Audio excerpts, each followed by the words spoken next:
get its rest, and it wants to appropriate the use of those nutrients and heal while you're sleeping. And the nervous system is working while you're sleeping to allow for this repair process.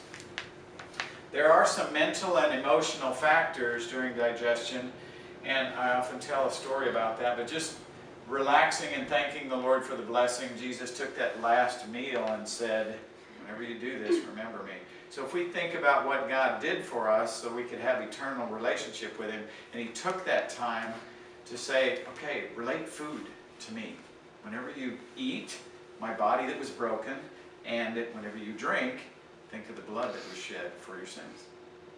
So we often do it at church, right? We've got the little cup that we drink and the cracker. We've kind of made it a religious thing, but it was a personal thing for each of us to relate to Him and remember each time that we had a meal.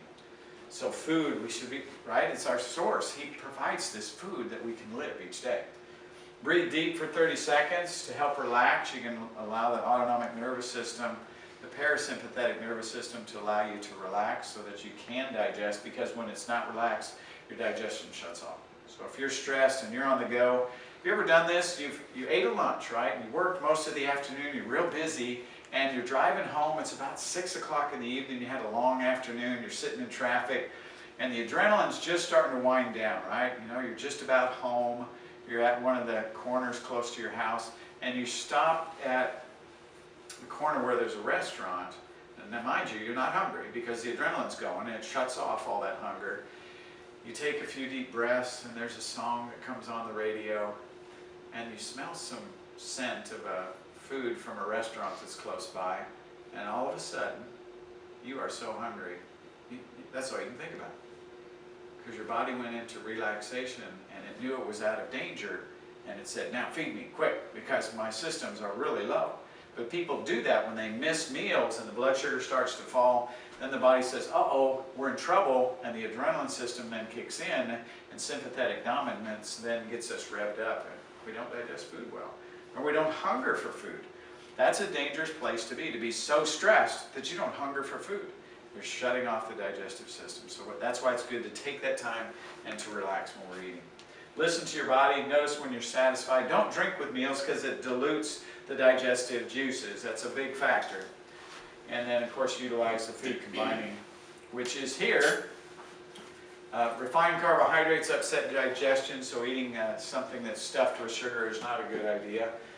Fruit is best eaten alone before meals because it does metabolize rapidly, and if it's sitting on top of the meal, it'll ferment and kind of make a mess of digestion. Drink between meals, not to interfere with the digestion. Concentrated foods, what are those? Those would be starches, grains, meats and dairy, lentils, beans, fish, heavy proteins. Those all combined together. If you're in a stressful situation, you may not want to eat those combined. You could have one or the other, but putting more than one together may put a stress on your digestion.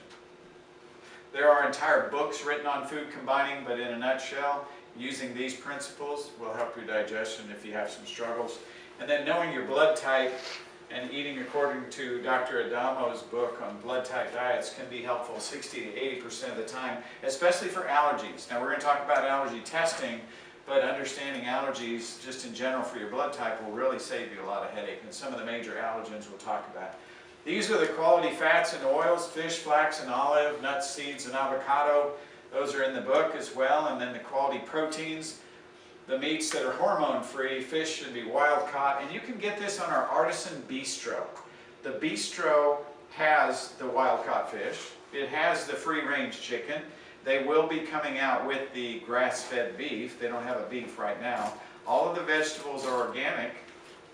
None of the grains that they use have gluten, and all the grains are non-GMO. We're going to talk about GMO. They're genetically modified.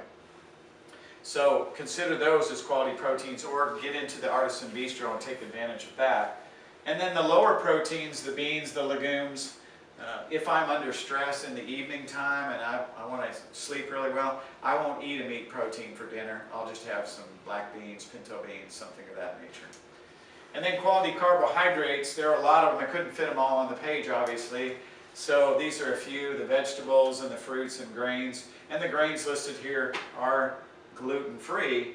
Under the fruits, there's a couple of possible troublemakers in there, oranges being one. It's a pretty allergenic food, so we typically don't eat it unless it's a whole orange and you're mixing it with other foods because it's pretty dense in sugar and it is more allergenic. And America pumps that one up, right? Because we have a lot of orange growers in the country and they have a good marketing scheme, so we think orange juice is good for us. 25 milligrams of vitamin C in a glass of orange juice. If you eat a kiwi, you get 200 milligrams, 10 times more than an orange. So go peel and enjoy a kiwi. It's real tart because it's got more vitamin C in it, but it also has other nutrients for benefit. 10 times the vitamin C of an orange. And then toxic fats we talked about, processed food, fried foods. Look at the difference between an organic avocado oil that's refined and an organic avocado that is unrefined or avocado oil. Which one would you drink? Well, the American looks at that clear one and goes, oh, well, that's clear and clean and pure. I'm going to have that one. But the nutrients that are dense and rich in the thick green there, that's what you want, because what color's the avocado? It's not clear, it's green, and we want the nutrients from the avocado. Same way with olive oil. Don't get something that's so refined it looks like that, and it's been processed and hydrogenated. The omega oils then become a trans fat and are damaging to your body. I know of people that are buying corn, actually the corn seed to make popcorn, and it says on the package no trans fats until you heat it to pop it, and then it becomes a trans fat. It's an omega-6 oil. If you heat it, it becomes a trans fat. America is just, we're so into twisting the truth.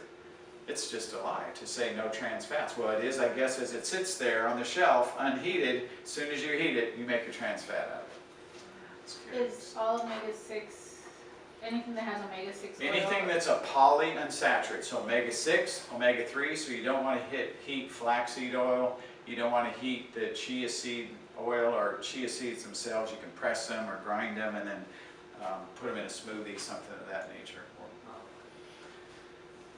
How many of you are familiar with Ganoderma lucidum?